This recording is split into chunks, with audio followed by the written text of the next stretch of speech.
बोलो बोलो श्री प्राणनाथ प्यारी की जय। बोलो श्री सद्गुरु महाराज की जय। पद्मावती पुरी धाम की जय। सर्व सुंदर साथ की जय। प्रथम लागू दो चरण को, धनिये न छुड़ायो खिन। लाख तली लालेड़िया, मेरे जीव के यही जीवन। इन पाँव तले पड़ी रहूं, धनी नजरे खोलो बातन। पल ना वालू निरिखूं नेत्रे, मेरे जीव के यही जीवन। मेरे जीव के यही जीवन। बोलो श्री प्राणनाथ प्यारे की जय। बोलो श्री सतगुरु महाराज की जय।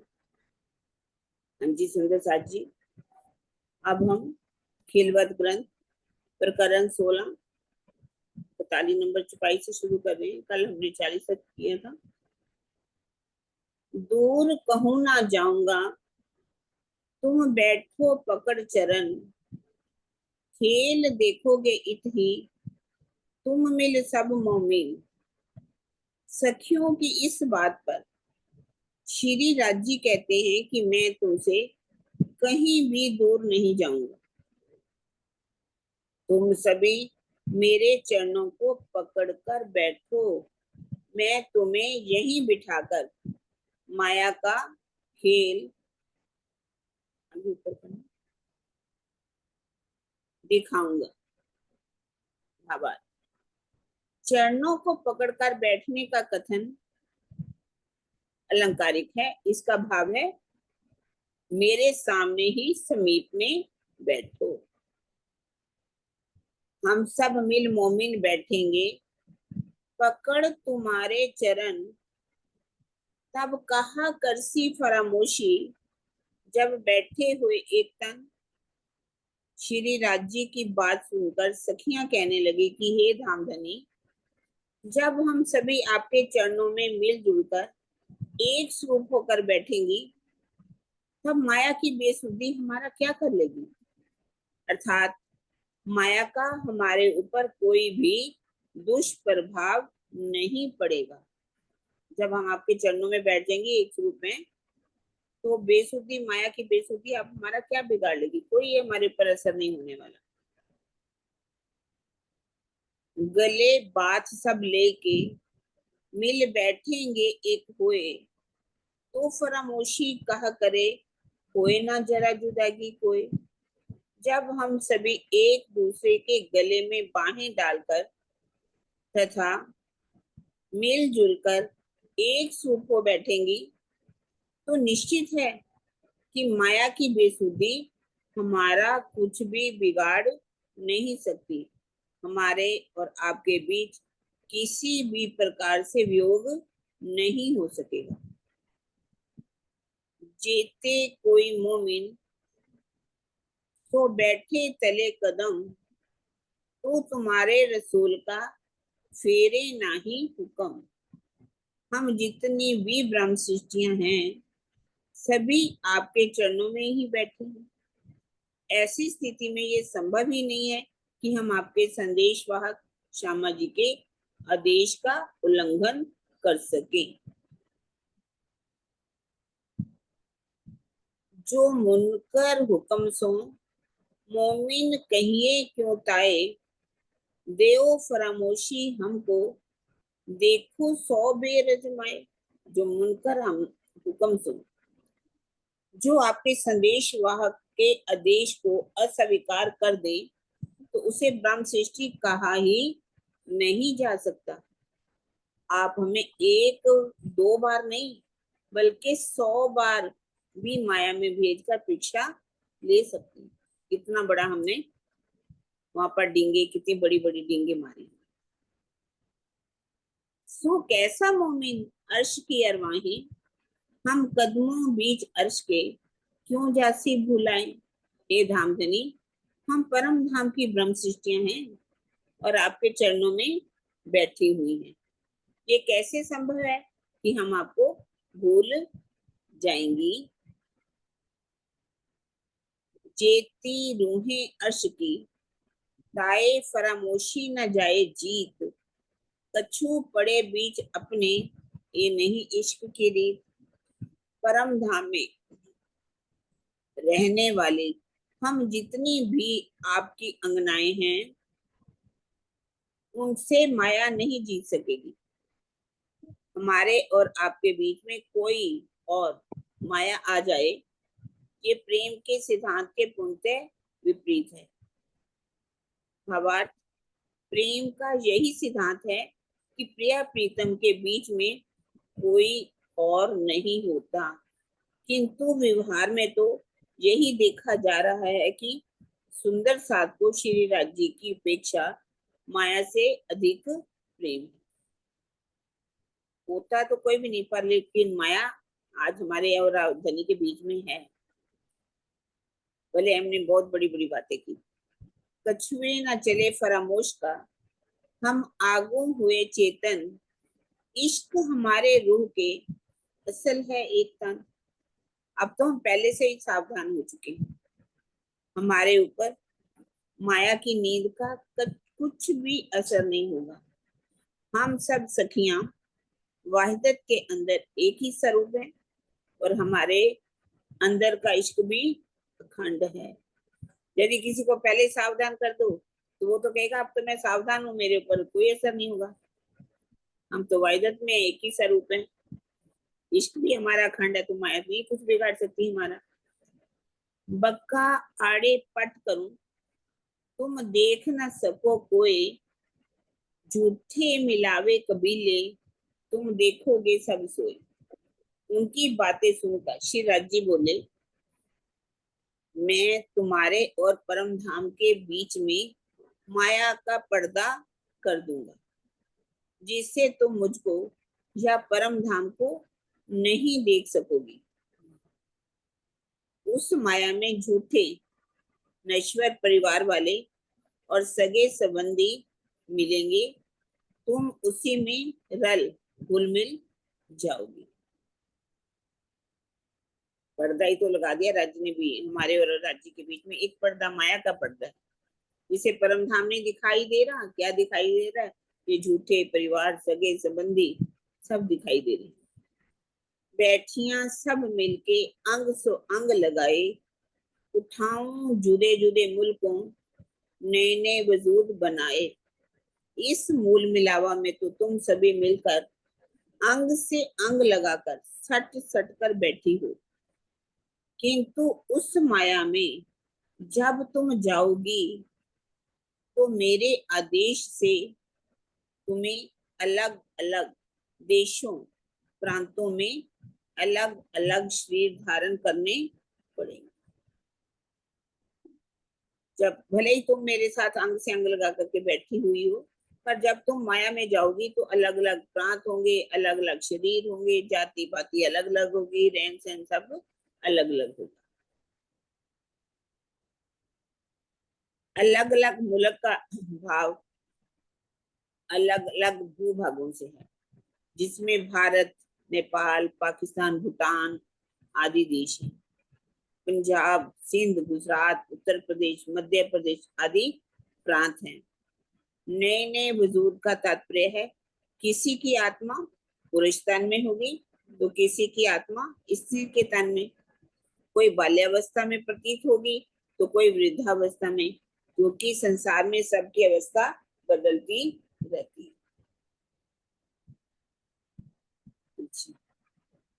पर ऐसा देखोगे तिलसम, जो सबे हुई फरामोश। इलम देओ मेरा बेशक, तो भी न आओ माही होश। तुम माया का ऐसा जादुई जादुई खेल देखोगी जिसमें तुम सभी पूर्ण रूप से बेसुधी में डूब जाओगी। मैं तुम्हें जागृत करने के लिए अपना संशय रहित ज्ञान भी दूंगा, फिर भी तुम होश में नहीं आओगे। ऐसा ये जादू जैसा खेल है कि जिसमें बेसुध हो जाओगी, संशय रहित ज्ञान भी होगा तुम्हारे पास जागृत बुद्धि का, लेकिन फिर भी तुम होश में नहीं आ पाओगे। कोई खेल, एक खेल ऐसा है, तुम अपना कबीला कर कोई ना किसी को पहचाने, बैठो जुदे जुदे कर घर। ये माया का ऐसा खेल है जिसमें तुम अलग अलग वंशों में अलग अलग परिवार बनाकर फंस जाओगी। उसमें कोई भी किसी को पहचान नहीं सकेगा। अलग अलग परिवार हो गए, कैसे कोई किसी को पहचानेगा? महाभारत में बता रहे वंश और परिवार में अंतर होता है। वंश में कई परिवार जुड़े होते हैं। अलग अलग वर्गों में प्रकट होने वाली ब्रह्म सृष्टियां माया के प्रभाव से एक दूसरे को नहीं पहचान सकेंगी, क्योंकि खेल में सबके रूप, रंग, रहन सहन अलग अलग हो जाते हैं। इसी को कहा गया वंश और परिवार।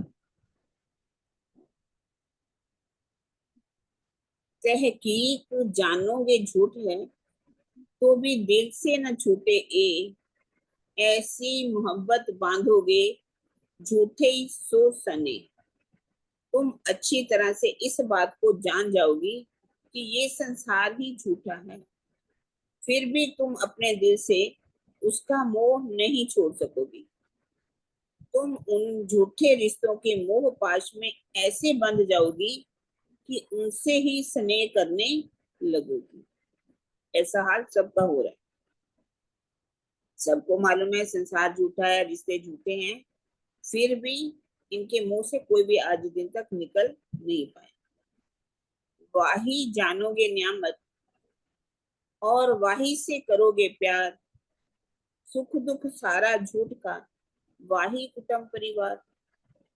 तुम पारिवारिक संबंधों को ही परमात्मा की कृपा से प्राप्त होने वाली विशेष संपदा समझोगे और उन्हीं के झूठे प्रेम में फंसी रहोगी। अपने परिवार के साथ कभी तुम सुखी होगी तो कभी दुखी होगी, किंतु ये सारी लीला झूठी होगी। अब अपनी पत्नी, पुत्र, पुत्री तथा अन्य संबंधियों के गुणों पर मोहित होकर उन्हें अपने जीवन का सर्वस्व मानना बंधन का कारण होता है। इस चौपाई के पहले चरण में यही बात दर्शाई गई है। संसार के सुख क्षणिक होते हैं, इसलिए उन्हें झूठा कहा गया। आग पानी पूजोगे या सूरत बनाए पत्थर, कहोगे हमारा हक है सबकी ये नजर।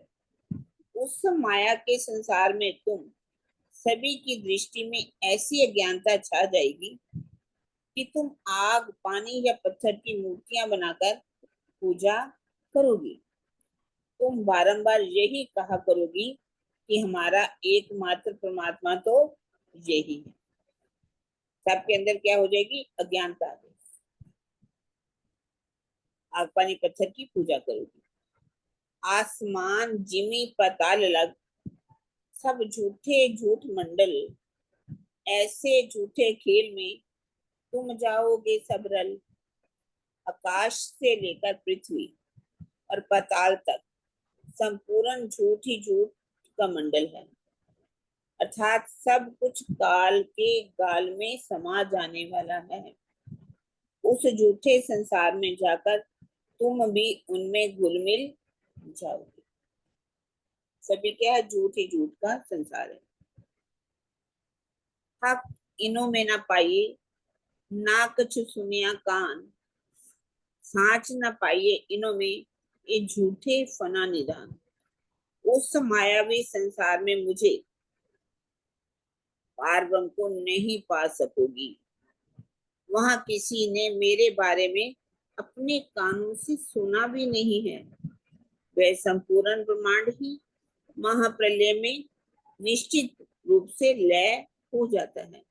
उसमें सत्य का स्वरूप होता ही नहीं। सबको मालूम है, जिस पारब्रह्म के बारे में सुना ही नहीं, वो ब्रह्मांड जो है महाप्रलय में लय को प्राप्त हो जाने वाला है। वो सत्य है ही नहीं, तो कहाँ से रहेगा, समाप्त हो ही जाने वाला है। झूठा खेल कबीले झूठे, झूठे झूठा खेले, सब झूठे पूजे, खाए पिए झूठे, झूठे ही झूठा बोले। माया का वह संपूर्ण खेल ही झूठा है। वहां के सभी वंश आंदान का संबंध भी झूठा होता है। स्वप्न के जीवों का सारा कार्य झूठा होता है। संसार के जीव जिन देवगणों ब्रह्मा विष्णु शिव को परमात्मा का स्वरूप मानकर पूजते हैं, वे भी महाप्रलय में लय हो जाते हैं। इनका खान पान भी झूठा होता है। स्वप्नवत दिखाई देने वाले इन जीवों का बोलचाल भी झूठा, हर चीज झूठी। झूठा केल कबीले झूठे, झूठे झूठा केले, सब कुछ क्या है, झूठ ही झूठ है। महाभारत में कह रहे हैं, मनुष्य जिस वंश में जन्म ले लेता है, उसमें एक एक कर सभी मृत्यु को प्राप्त हो जाते हैं। इसलिए संसार के कबीलों को झूठा कहते हैं। महाप्रलय में जीव आदि नारायण में लय हो जाता है, इसलिए उनके स्वरूप को भी झूठा कहते हैं।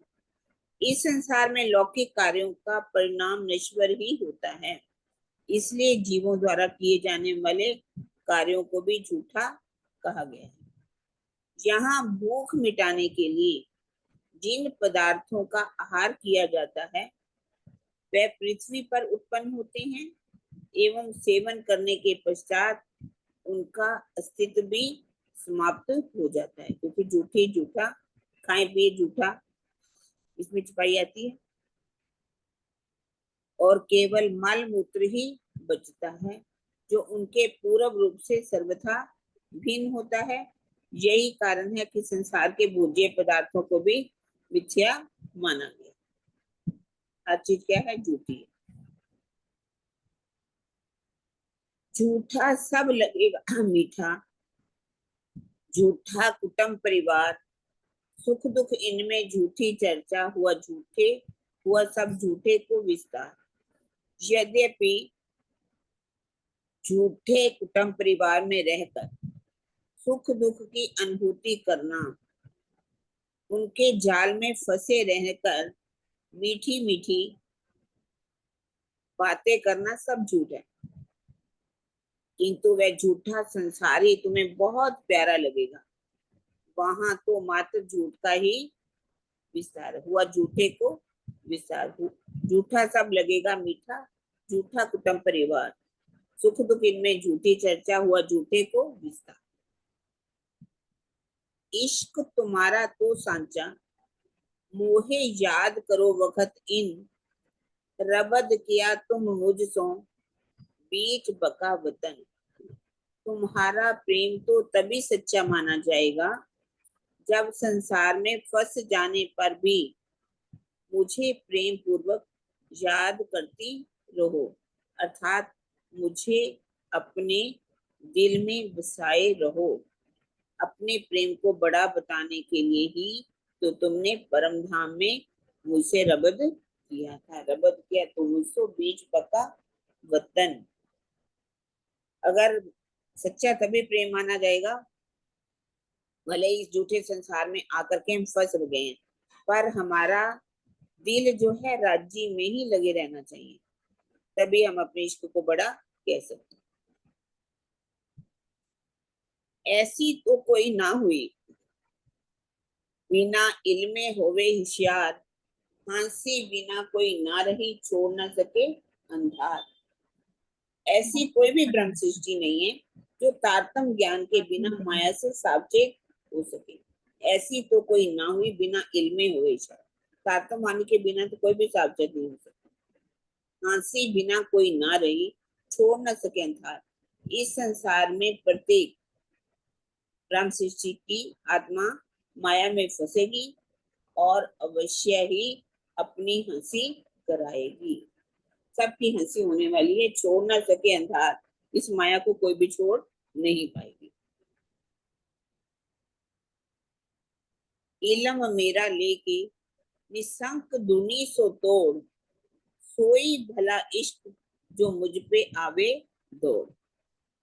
जो आत्मा मेरा तारतम ज्ञान लेकर संसार की परवाह ना करते हुए मुझे पाने के लिए दौड़ती हुई आएगी, उसी का इश्क सच्चा माना जाएगा।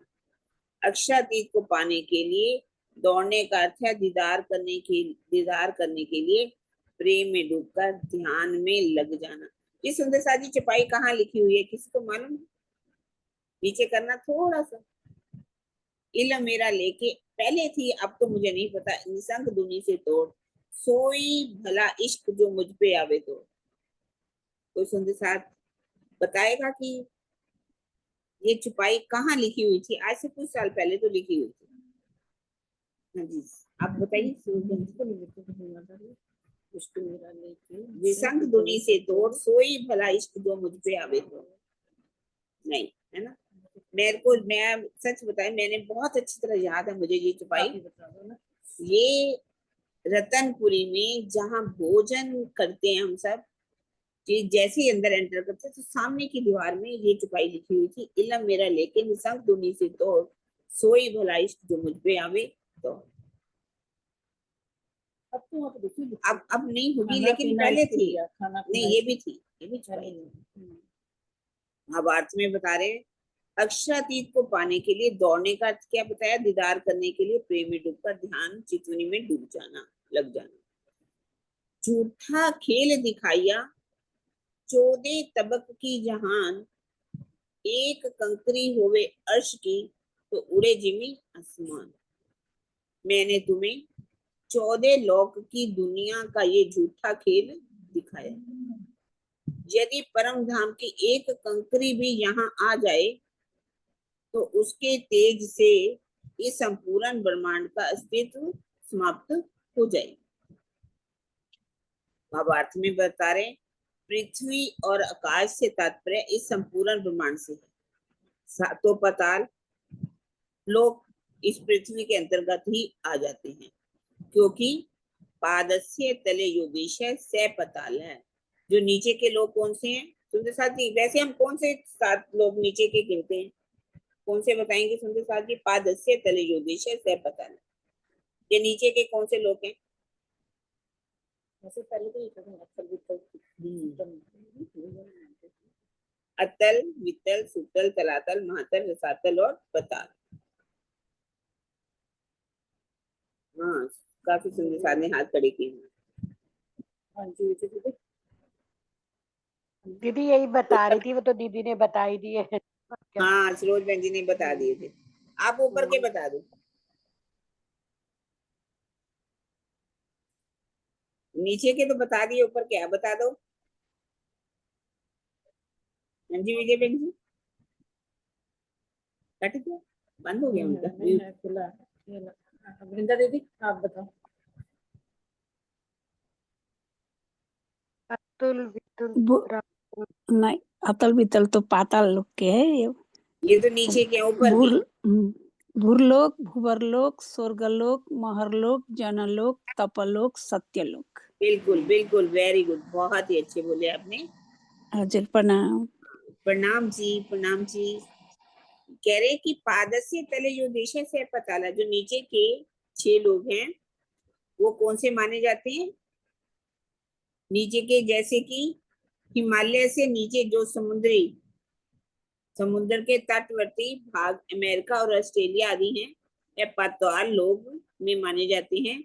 इसी प्रकार ऊपर के 6 लोग आकाश में ही समाहित हो जाते हैं। जैसे कि नीचे नीचे 7 समुद्र कहे जाते हैं, 7 समुद्र के पार एक एक देश ऐसे माने जाते, देश जो भी है वो नीचे के लोग माने जाते। कोई हम सोचे कि जमीन के नीचे लोग हैं, ऐसा नहीं है। जैसे जैसे समुद्र पार करते, जितने देश आते जाते, वो नीचे के तटवर्ती भाग, अमेरिका, ऑस्ट्रेलिया, जितने भी हैं, कनाडा हो, अफ्रीका हो, अमेरिका हो, ये सब क्या है, नीचे के लोग हैं, पाताल लोग इनको कहा गया। ठीक है, और ऊपर के 6 जो हैं वो तो अलग है। ये हमने बीजू बता रही हूँ जो नींद में सुपन देखिए, कई लाखों वजूद दिखाए, आंखा खोले उड़े फरमोशी, वह तब ही मिट जाए। जिस प्रकार नींद की अवस्था में स्वप्न देखने पर लाखों शरीर एक साथ दिखाई देते हैं और नींद हटने पर आंखें खुलते ही सभी समाप्त हो जाते हैं, उसी प्रकार आदि नारायण की नींद में असंख्य ब्रह्मांड बनते हैं और स्वप्न टूटते ही लय हो जाते हैं। भावार्थ में बता रहे हैं, अक्षर ब्रह्म के मूल स्वरूप पर नींद का आवरण नहीं पड़ता। अक्षर ब्रह्म मात्र सृष्टि रचना का संकल्प लेते हैं, वह संकल्प रूपी आदेश सत्स्वरूप केवल सब्जेक्ट से होते हुए अव्याकृत में आता है। अव्याकृत अवश्य मोह सागर में स्वयं को आदि नारायण के रूप में देखता है। आदि नारायण के रूप में वह एको अहम बहुश्याम का संकल्प करता है, जिससे करोड़ों ब्रह्मांड बनते हैं। यदि जागृत अवस्था में अव्याकृत संकल्प करे तो इस सृष्टि का प्रलय ही ना हो। ठीक है ना सुंदर जी, समझ आई रहे? फुरमान लिखूं तुमको और भेजूंगा पैगाम, तुम कहोगे किन भेजा किन के एक कलाम। मैं तुम्हें ब्रह्मवाणी के माध्यम से अपने संदेश भेजूंगा, तुम उसे पढ़कर यही कहोगी कि ये किसने भेजा है, इसमें किसके वचन भरे। आप पूछोगे कौन है, किसने भेजा, वचन किसके हैं, कहाँ है हमारा कसम और वतन हमारा कि 14 तबकों में नहीं, एक इनकी किताबत। तुम पूछोगी कि हमारा प्रीतम पारब्रह्म कहाँ है, हमारा परम धाम कहाँ है, ये किसका ग्रंथ है जो ये दावा करता है कि 14 लोगों के ग्रंथों में जो ज्ञान नहीं वो इसमें, 14 तबकों में नहीं, एक इनकी किताब।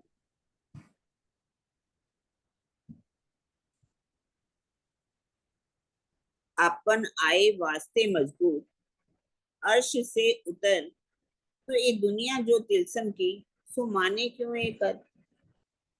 श्री महामती जी कहते हैं कि सुंदर साथ जी, इश्क रबत के कारण हम परम धाम से इस खेल में आए हैं। सपन की बनी हुई ये दुनिया भला हमारी बातों को क्यों मानेगी। ये ना पावे अर्श को, ना कुछ पावे हक, ना कछु समझे इलम को कि आपने ही मुतलक। संसार के इन जीवों का स्वरूप अखंड नहीं है, इसलिए ना तो ये अखंड परमधाम को जान पाते हैं और ना ही सच्चिदानंद पारब्रह्म को, ये तारतम ज्ञान को भी यथार्थ रूप से ग्रहण नहीं कर पाते। भावार्थ में बता रहे हैं, इस चुपाई में सामान्यता उन जीवों के लिए संकेत है जो माया में डूबे होते हैं। शुद्ध हृदय वाले जीव तारतम ज्ञान से धनी के शरण में अवश्य आ जाते हैं, भले ही वे ज्ञान विज्ञान यानी कि हकीकत और मार्फत की राह पर ना चल सके। शुद्ध हृदय वाले ज्ञान तो पूरा ईमान ले ही आएंगे, हकीकत और मार्फत की राह पर वो नहीं चल पाते। एक जो ढूंढत दुनिया सो सब तिलसम के, एक यूं पावे हक बका तन असल नाही जे। इस हद के संसार में रहने वाले स्वप्न के जीव उस अखंड पर ब्रह्म को पाना चाहते हैं, किंतु जब इनका स्वयं का स्वरूप ही नश्वर है तो ये अखंड स्वरूप वाले उस अक्षरातीत पारब्रह्म को कैसे पा सकते हैं? भावार्थ में बता रहे हैं, इस चुपाई के चौथे चरण में तन शब्द का वास्तविक भाव स्वरूप से है। ब्रह्म का साक्षात्कार करने वालों का तन भी नश्वर होता है। इस चौपाई में मुख्य रूप से ये बात दर्शाई गई है कि वो अहंकार में प्रकट होने वाले जीव बेहद से भी परे उस स्वलीला अद्वैत सच्चिदानंद पारब्रह्म को यथार्थ रूप से नहीं पा सकते। अगली चुपाई में भी यही बात दर्शाई गई। पैदा आदम हवा से, हिस हवा शैतान, इन विद की ये पैदाइश कैवत पुराण में ऐसा वर्णन है कि ये संपूर्ण सृष्टि आदम और हव्वा आदि नारायण तथा लक्ष्मी से उत्पन्न हुई है। उनको परमात्मा की ओर जाने से रोकने के लिए अजाजील ने लोभ, लालच और अज्ञान को इनके दिल में बसा दिया। आदम और हवा से उत्पन्न वाले सभी जीव हैं। ये अजाजील रास्ते में बैठा हुआ है, लोभ देता है अपना कि मेरी तरफ आओगे तो दुनिया मिलेगी, लालच देता है, अज्ञानता में डुबो देता है। भावार्थ में बता रहे, कुरान के पारे 1 से पारे 8 आयत 11 से 25 में इस प्रसंग का वर्णन है। इसी प्रकार भागवत आदि पुरानी ग्रंथों में भी इस प्रकार का प्रसंग है। रल गई वाही खेल में कछु रही न असल बुद्ध, रू अल्लाह कहे सो बेर तो भी न आवे दिल सुध। परम धाम की ब्रह्म सृष्टियां भी इस खेल में आकर माया में बिल्कुल घुल-मिल गई हैं। उनके पास परम धाम की निज बुद्धि जरा भी नहीं है। यदि श्यामा जी उन्हें जागृत करने के लिए 100 बेर भी कहती है तो भी उनके दिल में सुध नहीं आती है, तो भी न आवे दिल सुध।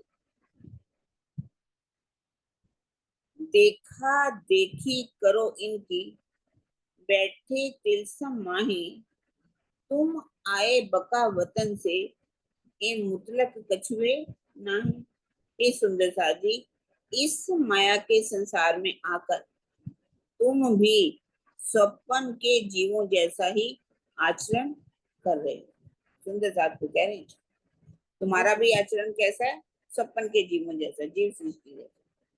तुम तो खंड परम धाम से आए हो, जबकि ये ब्रह्मांड तो निश्चित रूप से कुछ है ही नहीं। तुमसे नीचे हाँ, ए तिलसम खेल फना से, खेलत फना माहे, आखिर सब फना हो वही, इत कायम जरा नाही। ये जादुई खेल मोह सागर से बना है। इसमें रहने वाले सभी प्राणी मोह तत्व के अंदर ही भटकते रहते हैं। महाप्रलय के समय मोह तत्व सहित ये संपूर्ण कार्य जगत लय हो जाता है। इस ब्रह्मांड में कोई भी वस्तु अखंड नहीं है, कोई भी अखंड नहीं है। यहाँ पर सारा ब्रह्मांड भी समाप्त हो जाता है, जीव भी समाप्त हो जाते हैं, सब जीवों की टिकट भी कंफर्म है। कोई ऐसा तो नहीं वेटिंग में भी कोई नहीं, सबकी कंफर्म है, सबको जाना ही जाना है, समाप्त होना ही होना है। पट आड़ा बका वतन की, यही हुई फरामोश, जो याद करो हक वतन, इश्क न आवे बिना होश। तुम्हारे और अखंड परम धाम के बीच में माया का पर्दा क्या है? एक माया का ही पर्दा है। यदि तुम अपने प्राण वल्लभ अक्षरातीत तथा निज घर का ध्यान चितवनी करो तो तुम्हारे अंदर इश्क आ जाएगा। इश्क आए बिना तुम होश में नहीं आ सकते, अर्थात जागृत नहीं हो सकते। बेशक झूठ दिखाइया, सो क्यों देखे हमको, रूहें लेवे इलम बेशक, तब पहुंचे बका मुंह। श्री राज जी कहते हैं कि इसमें कोई शक नहीं है कि मैंने अपनी अंगनाओं को माया का खेल दिखाया, इसलिए वह मुझे नहीं देख सकती। जब वह मेरा संशय रहित तारतम ज्ञान ग्रहण करेंगी, तभी उनकी दृष्टि मेरे अखंड धाम में पहुंचेगी। है ना, राजू त्रिका भी बता रहे हैं, मैं नहीं दिखाया, इसमें कोई शक नहीं, इसलिए ये मुझे नहीं देख पाती। देखिए, तारतम्य के ज्ञान को ग्रहण करेंगी, उनके अनुसार चलेंगी, तो उनकी दृष्टि मेरे अखंड परम धाम में अवश्य ही पहुंच जाएगी। तुम देखा तीन मुलक को, जित जरा ना इशक, इत बेशक क्यों हो वही, जित खबर न पाइए हक।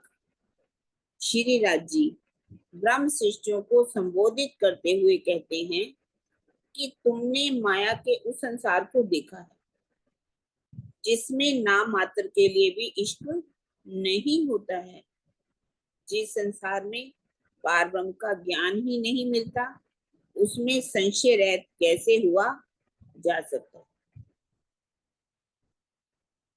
जहाँ इश्क ही नहीं है, पार ब्रह्म का ज्ञान भी नहीं मिलता, तो कैसे संशय रहित हो सकती है। ऐसे माया के संसार में आए हैं।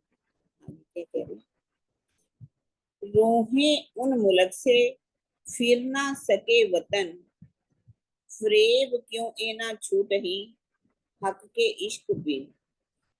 जब तक ब्रह्म सृष्टियों को मेरा इश्क नहीं मिलेगा, तब तक उनसे माया छूट नहीं सकेगी, और वह उस झूठे संसार से अपने धाम में भी नहीं आ सकेगी। इश्क मिलेगा, माया छूटेगी, तभी वहां हमारी दृष्टि पहुंचेगी।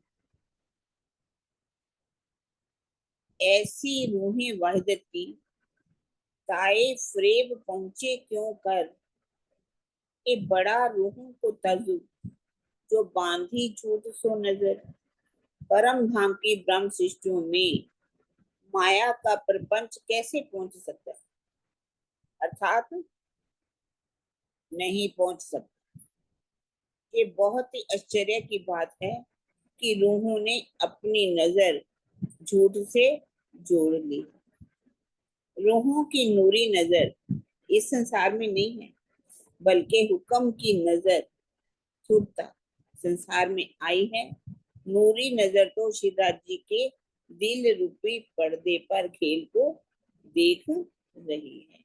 नूरी नजर नहीं आई, तो राज जी के दिल रूपी पर्दे पर खेल चल रहा है, उसको देख रही है, नजर खेल में आई हुई है। मैं भेजूं रू अपनी, अपनी सब दिल की बातें ले, तुम्हें तो याद ना आवही, कोई आए बनी ऐसी है। मैंने तुम्हें जागृत करने के लिए श्यामा जी को भेजा। वह तारतम ज्ञान के रूप में मेरे दिल की सारी बातें लेकर गई है। तुम्हारी स्थिति ही कुछ ऐसी हो गई है कि श्यामा जी के बारंबार सिखापन देने पर भी तुम्हें परम धाम की या मेरी याद नहीं आ रही। स्थिति ऐसी बन गई है। सब बातें मेरे दिल की और सब रूहों के दिल, सो भेजी मैं तुम पे, जो करिया आपन मिल।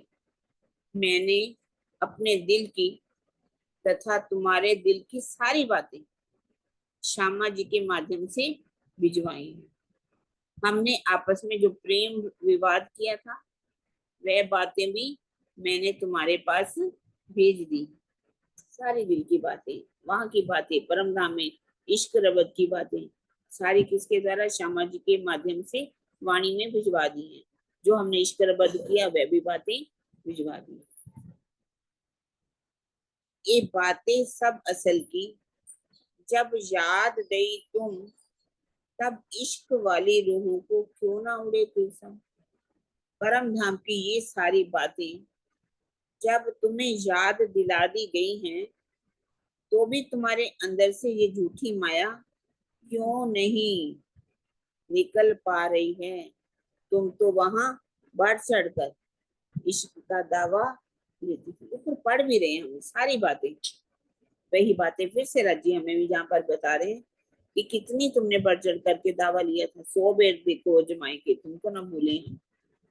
पर अब ये माया हमें छोड़ नहीं पा रही, हमसे माया दिल से भी निकल नहीं पा रही।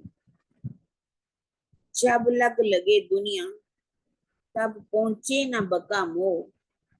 एक रू दूजा इश्क आए काम पड़या इन सो। जब तक तुम इस नश्वर संसार में फंसी रहोगी, तब तक तुम्हारी आत्मिक दृष्टि परम धाम में नहीं पहुंचेगी। परम धाम के साक्षात्कार के लिए अपने निज स्वरूप की पहचान तथा अनन्य प्रेम का मार्ग अपनाने की आवश्यकता है। इसके बिना काम नहीं बनेगा। अपने निज स्वरूप की पहचान करनी पड़ेगी। और रास्ता कौन सा पकड़ना है हमें? अनन्य प्रेम का मार्ग। इसके बिना हम सोचे कि हम परम धाम में प्रवेश कर सकते हैं, कभी भी नहीं कर सकते।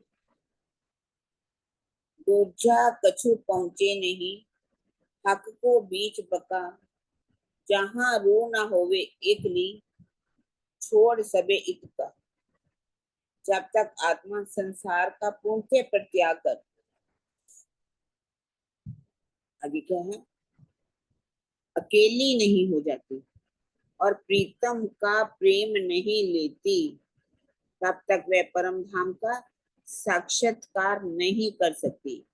श्री राज जी के उस परम धाम में आत्मा के साथ इश्क अनन्य प्रेम के अतिरिक्त अन्य कोई भी वस्तु नहीं जा सकती। अकेले होने का क्या भाव है सुंदर जी?